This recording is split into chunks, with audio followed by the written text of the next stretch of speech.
There are Hollywood legends, and then there is Bette Davis, a woman whose presence did not simply light up the screen, but dominated it with a ferocity that few dared to match. With those piercing eyes, that unmistakable voice, and a posture that seemed carved from defiance itself, Bette never acted to please. She acted to reveal, to strip away illusions, to show audiences not who they wished to see, but who they needed to confront. She rose to fame in an age when actresses were expected to be ornamental, compliant, and quiet. Yet from the moment she stepped into the studio system, she behaved like a storm, refusing to be contained. Directors were intimidated. Producers were frustrated. Audiences were mesmerized. Bette Davis was not a product of Hollywood. She was its rebellion. A woman who demanded better scripts, better lighting, better respect, and who changed the industry simply by refusing to accept its limitations. But behind that iconic fire lived a more fragile truth.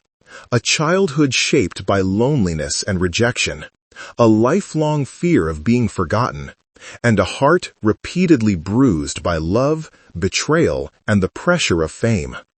She was a queen who built her throne with her own hands, yet carried the weight of that crown until her final breath. Her story is not a tale of easy victories. It is a story carved from struggle, courtroom battles with studios, legendary rivalries that shook Hollywood, and personal wounds that followed her long after the camera stopped rolling. And still, through every storm, she emerged unbroken, unforgettable, and undeniably herself. This is the real Bette Davis, the warrior, the pioneer, the woman who refused to rust, and the legend whose shadow still stretches across Hollywood's golden history. Long before Hollywood learned to fear her honesty and admire her fire, Bette Davis was simply Ruth Elizabeth Davis, a sharp and curious girl growing up far from the bright lights of California. Born in Massachusetts, she entered the world already marked by a certain intensity, the kind that made other children whisper and adults take a second look. School was harsh. Her classmates mocked her seriousness, her direct stare, the way she carried herself like someone older than her years. Instead of breaking her, the cruelty carved something hard and brilliant within her, a resilience that would later define her legacy. At home, her mother, Ruth Favor Davis, hovered as both a guiding force and a constant demand. Strong-willed and ambitious, her mother encouraged Bette and her sister to pursue the arts, but her discipline could be suffocating. Bette grew up learning that excellence wasn't a dream, it was an expectation. Her mother pushed, pressured, corrected, and criticized, molding Bette into someone who would never wait for permission to shine. That early mixture of love, strictness, and emotional distance forged a steel spine in the young girl, preparing her for the brutal world she would later conquer. When Bette arrived in Hollywood, she was ready to fight. Yet nothing prepared her for the indifference she met at Warner Bros. Studio executives. Hardly acknowledged her. One even remarked that she lacked every trait a star should have. In a world obsessed with soft, ethereal beauty, Bette's fierce gaze, strong features, and unapologetic presence were considered flaws. She was not delicate. She was not ornamental. And because of that, she became invisible. For a moment. Everything changed when actor George Arliss took notice. A seasoned performer with an eye for truth, he handpicked Bette for the man who played God, a decision that stunned the studio. Under Arliss's mentorship, Bette flourished. She revealed a depth and emotional precision Hollywood had never expected from the quiet girl they had dismissed. It was the first spark of something extraordinary, a warning that a storm was coming. Yet the true turning point of her early career came with Of Human Bondage. The role of Mildred Rogers was cruel, ugly, and emotionally corrosive, exactly the kind of challenge Bette craved. While other actresses feared appearing unattractive on screen, Bette leaned into the character's darkness. She insisted on her own makeup, crafting a sickly, harsh look that shocked even the crew. She studied desperation, perfected cruelty, and delivered a performance so raw that audiences were left almost uncomfortable watching her. It was fearless, unpolished, visceral, and exactly what the role demanded. The studio refused to promote her for an Oscar, believing the performance was too unpleasant, but the public disagreed. Critics raved, and the outcry grew so loud that the Academy permitted write-in nominations that year. Bette's name surged to the top. Hollywood, forced to confront what they had overlooked, realized she was not a star in the traditional sense. She was something far more potent. With this performance, Bette Davis didn't just break through. She changed the rules. She proved that truth mattered more than glamour, that a woman could dominate the screen without softening herself for anyone, and that authenticity, even when uncomfortable, held a power far greater than beauty. Her rise was not smooth or graceful. It was a battle fought through doubt, rejection, and the rigid expectations placed upon women of her era. But every wound sharpened her resolve, and every triumph fueled her defiance. By the time Hollywood finally turned its eyes toward her, Bette was no longer waiting to be seen.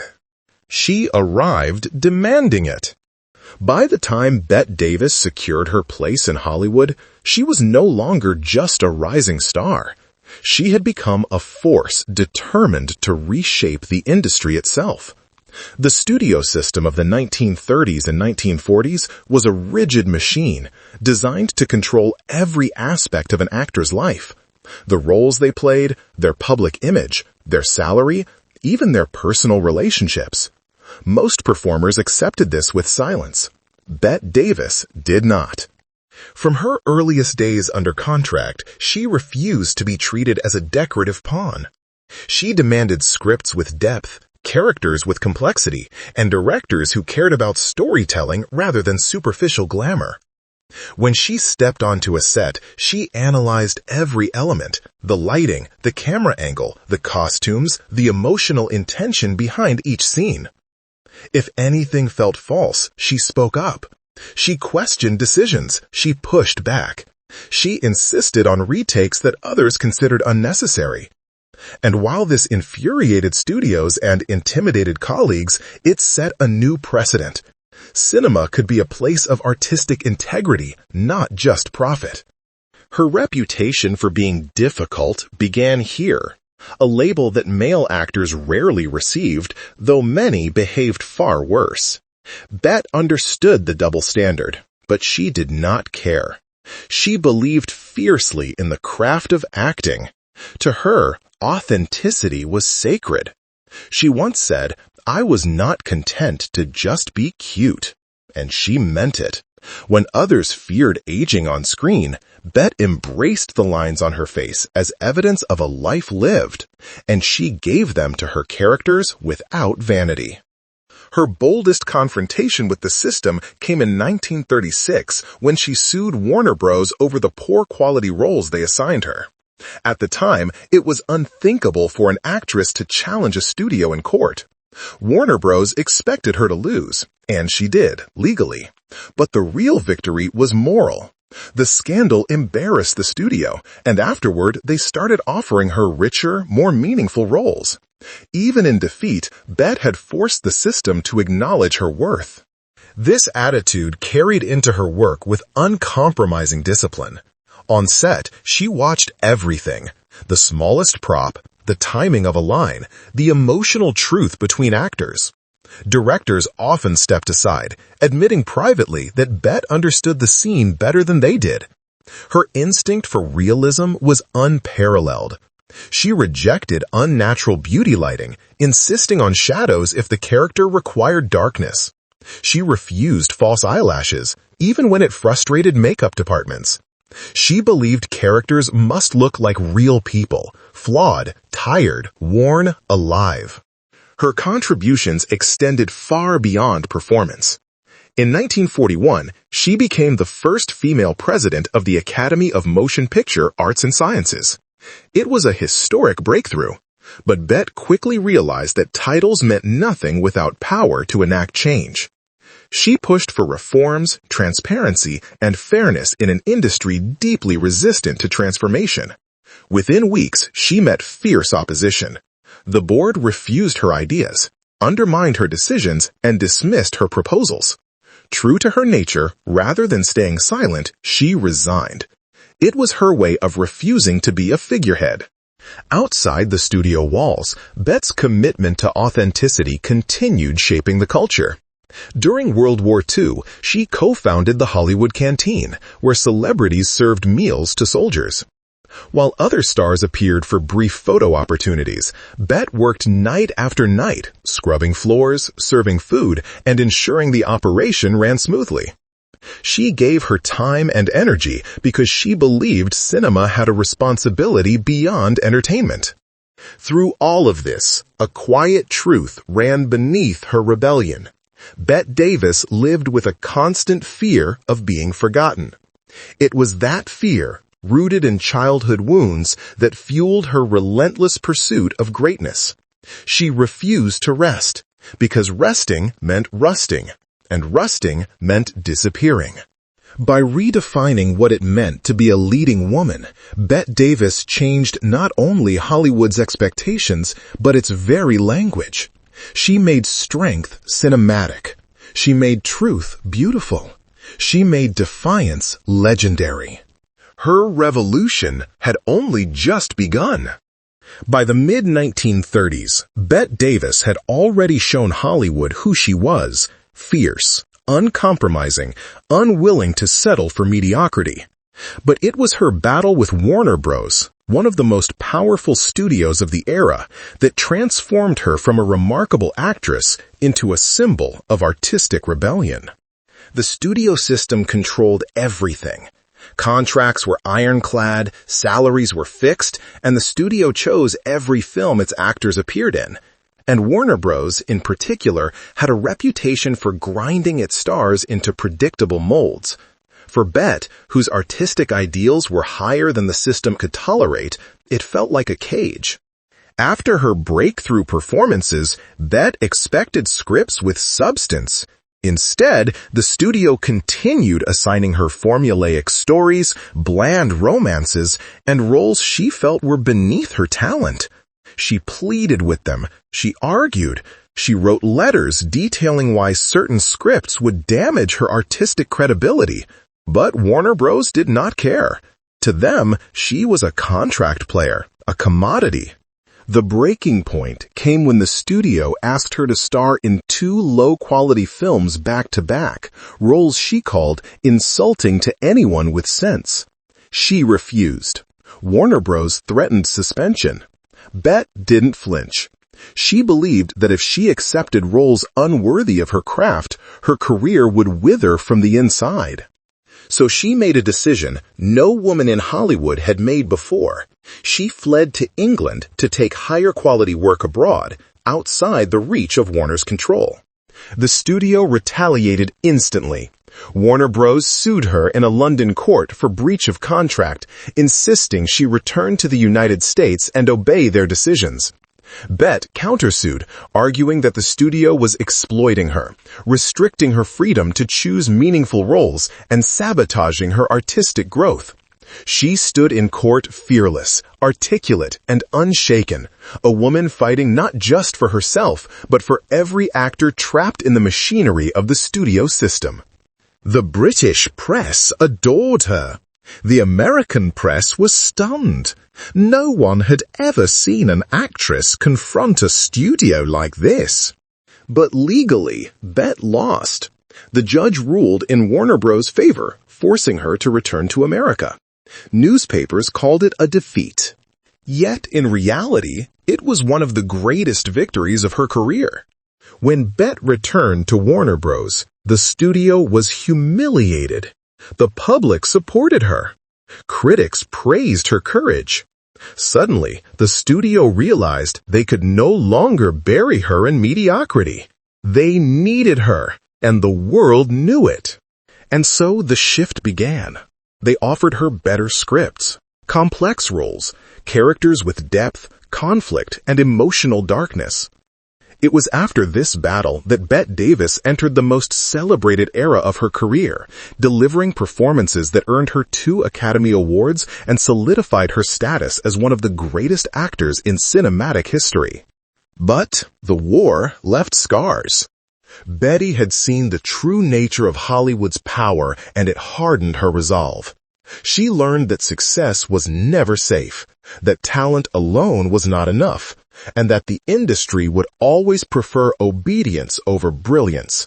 From that point forward, she trusted no system, only her instincts. The conflict also fueled her ongoing fear of invisibility. If she ever stopped fighting, even for a moment, the machine could swallow her whole. And so she sharpened her edges, pushed harder, demanded more, and held on to her artistic integrity with a ferocity that stunned even her closest colleagues. Her battle with Warner Bros. Was not just a lawsuit. It was a revolution, one that cracked open the foundations of Hollywood's authority and gave future generations of actors the courage to demand creative control. And though she walked away legally defeated, Bette Davis emerged as something far more powerful than a winner. A warrior who proved that even in a world built to silence her, she could still force the world to listen. Long before they ever stood face to face, Bette Davis and Joan Crawford were destined to collide. Hollywood had room for many stars, but only one queen. And Bette and Joan, each formidable in her own right, carried storms that could never coexist peacefully.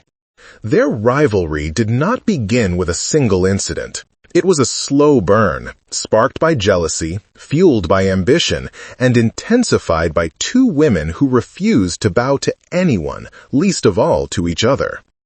Joan Crawford was already a major star when Bette arrived in Hollywood, admired for her glamorous beauty and magnetic screen presence. Bette, on the other hand, represented something new. Raw talent, emotional truth, and a defiance that unsettled directors and thrilled audiences. The first real fracture came in 1933, when Joan allegedly stole the husband of one of Bette's early crushes, actor Franchock Tone. Bette adored Tone and admired his talent, but Joan married him before Bette ever had a chance. Joan reportedly teased that Bette never stood a chance, and the wound hardened into resentment. From that moment on, Bette viewed Joan not as a rival, but as an enemy. Their careers continued to clash throughout the years. When Bette earned her first Oscar, Joan was said to have downplayed the achievement, claiming it was luck more than talent. When Bette landed a powerful dramatic role, Joan would lobby studios for an equally prestigious part. Hollywood loved the tension. The press fed on it. Audiences were captivated by the idea of 2 titans circling each other like predators. But the rivalry reached legendary status in 1962 when the 2 were cast together in Whatever Happened to Baby Jane. The studio hoped star power would revive both of their careers. Instead, they created a battleground. Behind the scenes, the tension was suffocating. Bette played Baby Jane, a deranged former child star, while Joan portrayed Blanche, her wheelchair-bound sister. The roles demanded emotional violence, and both women delivered it wholeheartedly. But the real war happened when the cameras were not rolling. During one scene, Bette had to drag Joan across the room. Joan, knowing Bette had back problems, reportedly stuffed her pockets with heavy weights to make the pull agonizing. Crew members whispered that Bette nearly collapsed from the strain, but Joan just smiled. Bette retaliated in another scene. When Baby Jane strikes Blanche across the face, Bette slapped Joan with real force, hard enough that Joan required medical treatment. Joan never forgave her. The Oscars that year added gasoline to the fire. Bette received a nomination for Best Actress. Joan did not. Behind the scenes, Joan campaigned quietly, not for herself, but for anyone other than Bette. When Anne Bancroft won the award and was unable to attend, Joan volunteered to accept it on her behalf. She walked onto the stage in a gleaming silver gown, smiling triumphantly as Bette watched from the audience, humiliated. It was one of the coldest, most theatrical power moves Hollywood had ever witnessed. Their war continued for decades. When Joan Crawford died in 1977, reporters asked Bette for a comment. She answered with a line that became infamous. "You should never say bad things about the dead, only good. Joan Crawford is dead. Good. Cruel? Yes. Honest? Also yes, at least for Bette." But beneath the venom lay a deeper truth. These two women, in their rivalry, defined each other. They pushed each other to greatness. They forced each other to evolve. And in ways neither would ever admit, each needed the other to sharpen her own legend. Hollywood has never seen another feud like it, and likely never will. For all her brilliance on screen, Bette Davis's personal life was marked by storms that fame could not calm and success could not silence. Behind her sharp wit and unbreakable stare lived a woman who spent decades navigating heartbreak, betrayal, and the loneliness that often accompanies greatness. Her marriages were turbulent, none more devastating than her relationship with Gary Merrill, her fourth husband. At first, Gary seemed like the ideal partner, strong, intense, and unafraid of her forceful personality. But the marriage soon unraveled. Merrill struggled with alcoholism and jealousy, and his temper often clashed violently with Bette's fierce independence. Their home, instead of becoming a sanctuary, turned into a battlefield of outbursts and resentment. Bette, who fought Hollywood with steel in her spine, found herself exhausted by the emotional chaos inside her own household. But perhaps the deepest wound of her life came from someone she loved most, her daughter, B.D. Hyman. In 1985, B.D. published My Mother's Keeper, a memoir that portrayed Bette as controlling, emotionally abusive, and impossible to please. The book stunned the world, but it shattered Bette. She had survived scandals, rivalries, and courtrooms, yet nothing compared to the heartbreak of being condemned by her own child.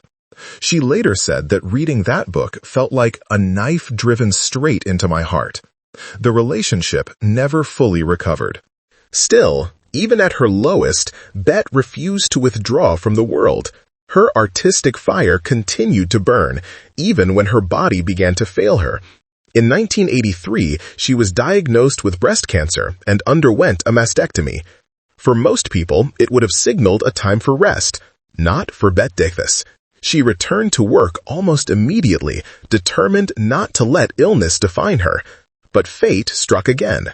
She suffered a massive stroke shortly after the surgery, leaving one side of her face partially paralyzed and her speech affected. For any other actress of her era, this would have been the end. But Bette Davis had built her life on defying expectations. She relearned how to speak, how to move, how to command a scene. And she continued to appear in films and interviews, refusing to hide from the public eye. She insisted that her flaws, her scars, and her age were part of her truth, and therefore part of her art. During these later years, one of the few things that brought her joy was her work with the Hollywood Canteen, a wartime project she had founded decades earlier. Even in her final years, she spoke proudly of serving soldiers, cleaning floors, and working until dawn to keep the operation running. It was one of the rare places where she felt pure purpose, unclouded by fame or rivalry. Despite illness and heartbreak, Bette's legacy only grew stronger. Through her performances, she had changed Hollywood from the inside out. She made it acceptable for women to be complex, flawed, angry, powerful, aging, driven, ambitious, human. She proved that a leading lady could command the screen well into her 50s and beyond, long before such longevity was common. In her final interviews, her voice thinner, but her eyes still blazing, she spoke candidly about mortality. She said she feared being forgotten, the same fear that had fueled her relentless pursuit of greatness. But history had already decided. Bette Davis would not fade. She had carved herself into the foundation of cinema.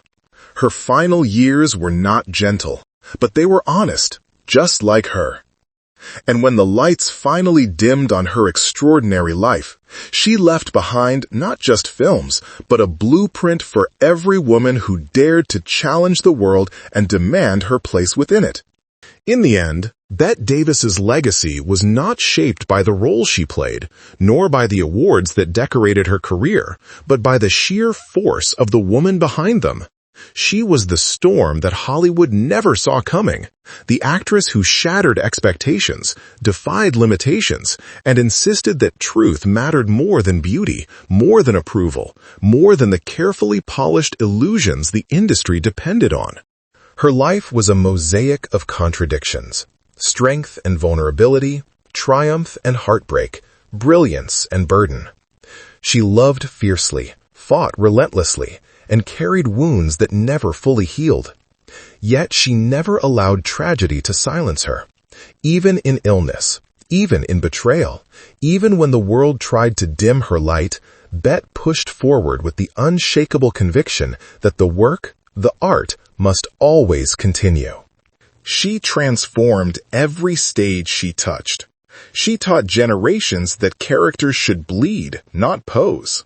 She gave women permission to be flawed, angry, ambitious, aging, powerful, something Hollywood had rarely allowed before her. And she proved again and again that courage is not the absence of fear, but the refusal to surrender to it. When Bette Davis finally took her last bow, Hollywood did not lose a star. It lost a revolution. But revolutions do not die. They echo. They ignite new fires. They shape everything that comes after. Today, her shadow stretches across the history of cinema like a monument, not to fame, but to defiance, to truth, to the unyielding belief that art should reveal, not conceal. She once said, "If you rest, you rust." Bette Davis never rested. And because of that, she never rusted. She became eternal.